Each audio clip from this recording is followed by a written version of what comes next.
Oh, him? Yeah. I know him. It's going to take a while. It happened years ago. Did you know there are 3 kinds of aces? Those who seek strength, those who live for pride, and those who can read the tide of battle. Those are the 3. And him? He was a true ace. For those that aren't aware of the Ace Combat series, they merely think of them as plain simulators that have no real plot or story. However, in reality, these games are made from its story. That's why they are still made to this day. Even if most of the recent titles don't live up to the classics, people still come back to them hoping to have that Ace Combat 4 feeling, an Ace Combat 5 playthrough, or, in this case, Ace Combat 0.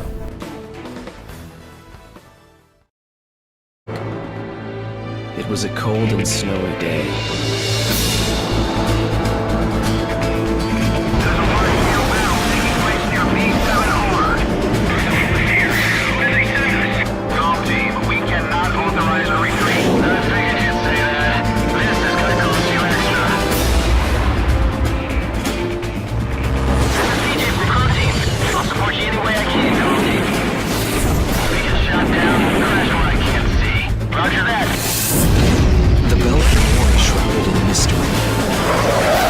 Everyone is a hero and a villain, and no one knows who is the victim and who is the aggressor. And what is peace? Token fighters approaching. Shoot them down and secure air superiority. They've got the greatest of the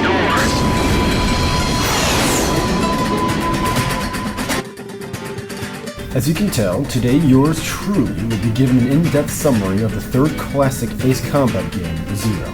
From this point onwards, I'll dive into the story and tell of its plot in detail, so if you don't want to be spoiled by an almost 13-year-old game, I would leave now.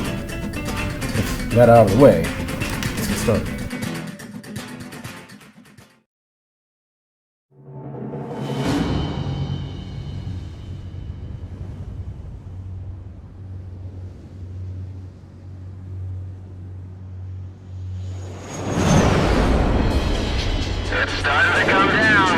As you start off, you're introduced with the unit you'll be playing as. Ustio Air Force 6th Air Division, 66th Air Force Unit, GOM Team. Not foreshadowing at all. You have been sent to stop a formation of bombers dead set on not getting their job done. I mean, really. One doesn't even have a functioning IFF.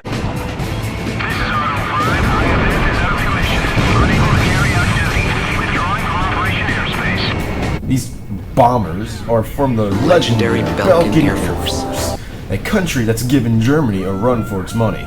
This world you'll be playing in is pretty bad.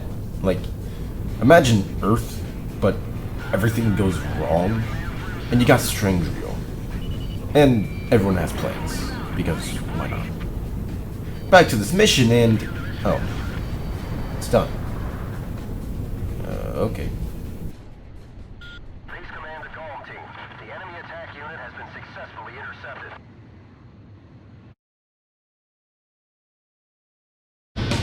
This is AWACS Eagle Eye to GOM. The target is in formation along the highway. Commence the operation.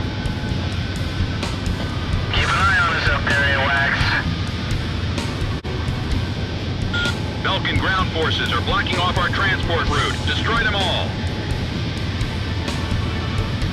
As you've just heard, you have been sent to clear out enemy formations along the strategic supply line. I guess this is a good time as any to explain who it is you are even playing as. Well, your name is Cypher. You are a mercenary, and that's about it. Even the main reason this story exists is because of you. You are the least interesting character in the game. So let's focus on our discussion on Pixie, the most interesting character in the game. Well, at least his backstory first, since this guy is pretty complex and it would be inappropriate to explain it this early on in the game. As your wingman, Pixie also considers himself as a mercenary. Even though his backstory is the most important thing about his character, it's only mentioned in the game once at the end of this mission. Being born in South Belka in 1967, he was greeted with the strange real version of the US of A, Osea.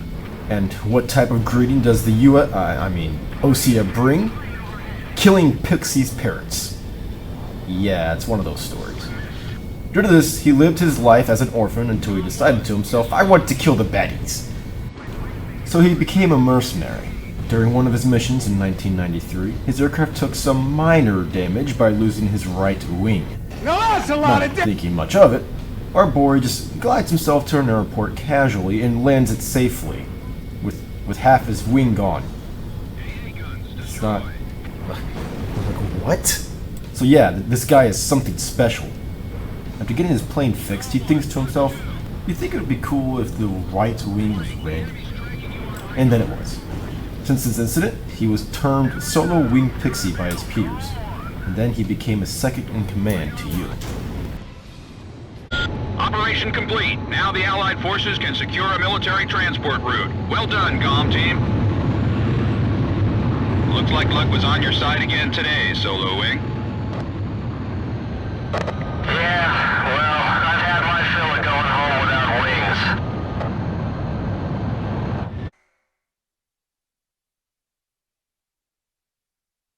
wings. Belkin Priority 1 Strategic Airspace B7R, aka the Round Table.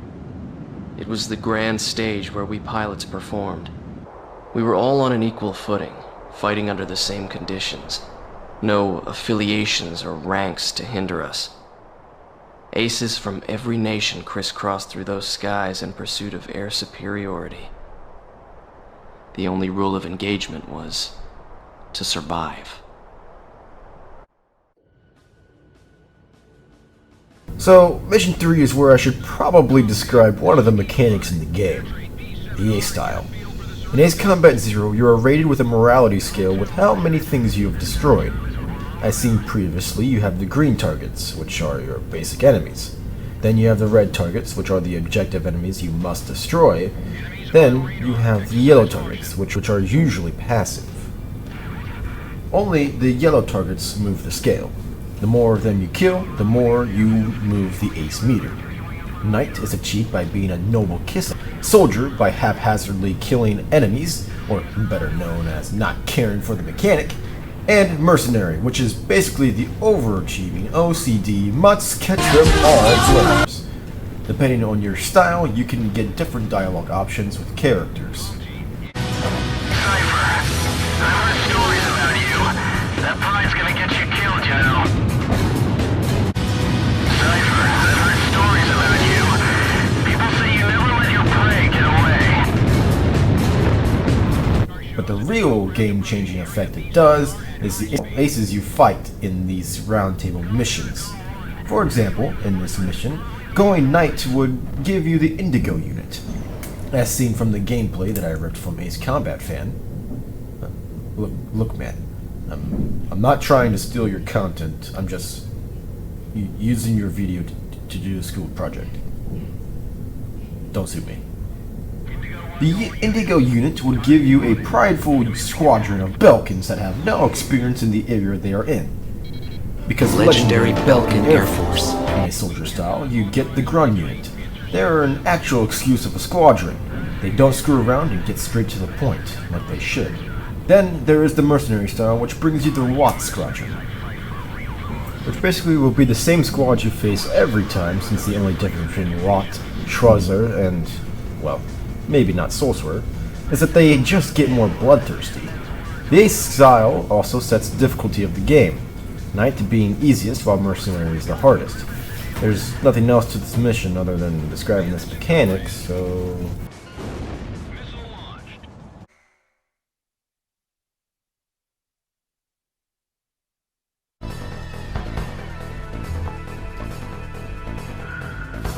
The USTO and Ocean coalition forces are to launch a joint campaign. The collective strategic military force of the two armies will be referred to as the... Alright, so Mission 4 brings another mechanic into the game. Except this one isn't so fun to most players. Especially since you can't choose your Ace style on free mission.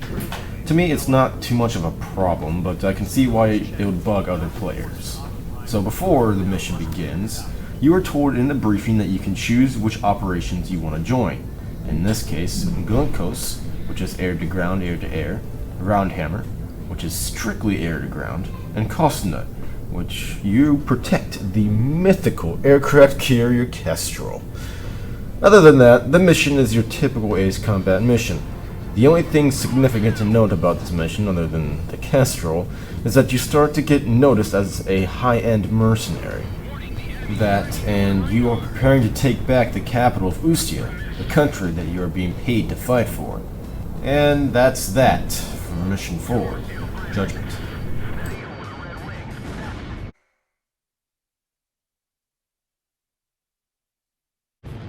There's not much to say about Mission 5. I guess I can refer to these missions as filler missions, which isn't a bad thing. It just doesn't add much more to the story that needs to be discussed.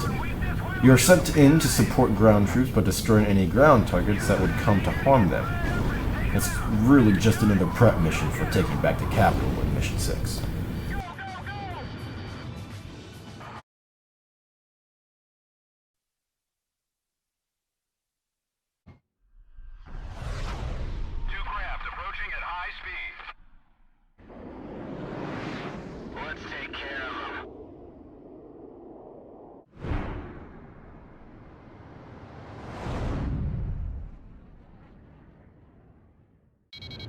Mission 6 Diapason is a turning point of the Balkan War. This is the first mission where you can see real ripple effects of the actions you've caused to people. As for one should know, the entire game is told like a lost documentary of the Balkan War. The actions you do in the game will determine who the journalist will interview, an example being the Indigo Squadron. After you shoot this guy down, the journalist will interview him about his experience fighting you. But Mission 6 is one interview worth noting. No matter what ace style you are playing as, you will get the Gelb unit. Joining the fight too late to matter, they quickly realize that they are outmatched by the U in Solo Wing. You shoot the pilots down, and you complete your mission with the sound of bells ringing in the background, showing that the capital has just been recaptured. Bells may sound like victory to the player.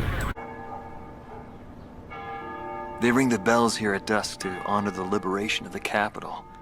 It signals peace, but to me, they are the sounds of death.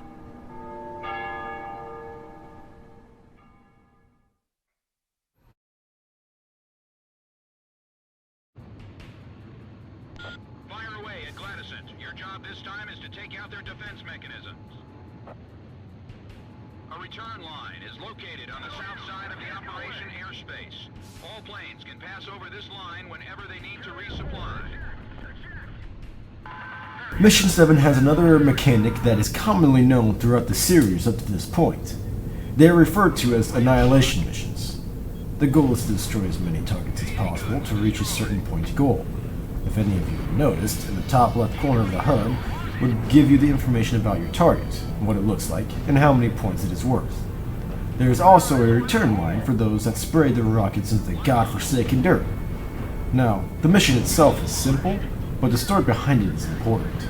Technically, the war could have ended for Ustia. They could have just kept their capital and their country.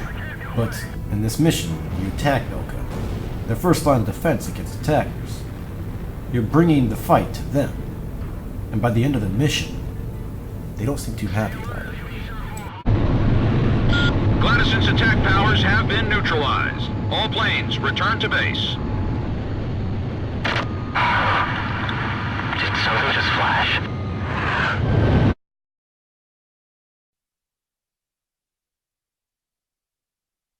Belkan fighters approaching. Shoot them down and secure air superiority.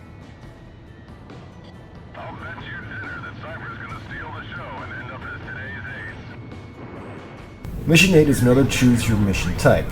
The choices you have are Alpha Team, Beta Team, and Theta Team. The gameplay you are watching currently is of Theta Team, and you are sent out to intercept fighters in the area to keep your transport planes safe. The mission is simple enough and almost easy. Too easy, that is. Until Pixie spots a flash. Thank you for securing air superiority.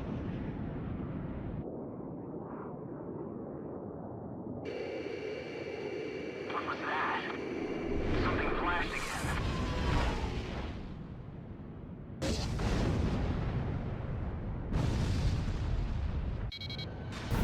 Now here comes the real mission. No matter what mission you choose, which A style you play, or what difficulty you have, you will always have to try and survive against the advanced Belkin technology. Dodging and weaving around the lasers that come from the sky. Once you reach a safe zone, you remember one thing about who you are as Cypher. Looks like we live to see another day, Cypher.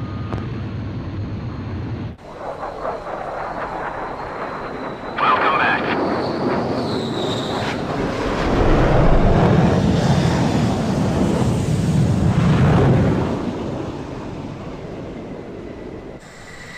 That was a bad nightmare. We lost several of our members. Mercenaries like us are disposable to the guys in charge. But in the end, we survived.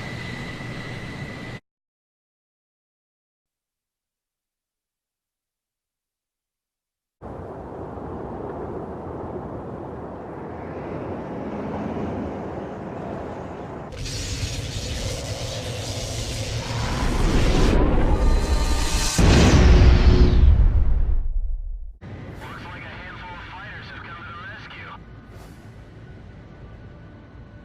Getting halfway through the game, you reach your first superweapon of Zero, Excalibur. The great tower of energy that can be used to shoot down anything that gets in its way.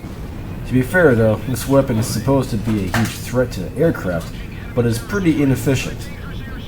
It would be way more effective at, say, a slow tank, instead of, oh, I don't know, a supersonic jet. But it's all good, it's whatever. For real though, Excalibur even fires slower in this mission. Last mission it was every 10 seconds it would fire. Now it's like 30. This is also the first mission where we get to meet PJ, a wannabe ace. He is introduced as Crow 3. The entire team talks about his love life in the middle of a huge operation, because it's better late than never. Pixie then chimes in to say shut up and die, because so will we Pixie. Exit Crow 3. If you get shot down, we'll crash where I can't see. Roger, leave it to me. You are tasked to destroy the jamming sites in the area so you can actually attack your targets without shooting up the entire room. Once achieved, you can attack Excalibur by destroying its power plants, then attacking the tower itself. Once enough damage has been dealt, the tower falls. You successfully destroy half of Belka's war funds in under 15 minutes. Perfectly balanced as it should be.